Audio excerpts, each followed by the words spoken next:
ورحمه وبركاته. ازيكم حبايب قلبي؟ عاملين ايه؟ كل سنه وانتم طيبين. تسع يوم رمضان. النهارده بصراحه انا ما عملتش اكل بقى ولا حاجه. كان عندي بواقي الاكل ديت، قلت حرام ان انا ارميها، قضينا بها النهارده.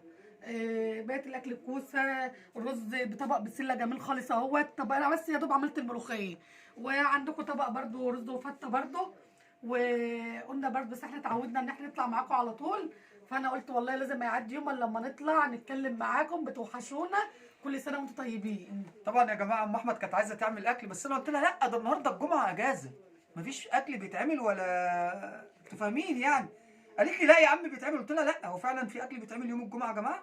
اهو بيقول لك لا مفيش اكل لا بيتعمل. قولوا له لا لا مفيش النهارده اجازه يا جماعه. ممكن ناكل سمك والله النهارده، بس يلا قضينا النهارده والسمك فاحنا يا يوم جماعه تاني. قضينا بالاكل اللي كان باقي اهوت الكوسه وعملنا بس شويه طبقين ملوخيه، وعملنا شويه رز جداد، يعني حبشنا على طبق جرسان دوت، طبخه جديده كنت انا عاملها قبل كده، وتمرايه اهي، يعني كده يبقى صرفنا اهو. اهي وطمرة كمان اهي. فالحمد لله يا جماعه، بسرة. يعني كل سنه وانتم طيبين، واحنا بننبسط والله لما بنطلع ونشوفكم. كل سنه وانتم طيبين، ومتشكرين على تفاعلاتكم واشتراكاتكم، وكل عام وانتم بخير، ونشوفكم في اكله جديده ويوم جديد ان شاء الله، ويقعد عليكم الايام.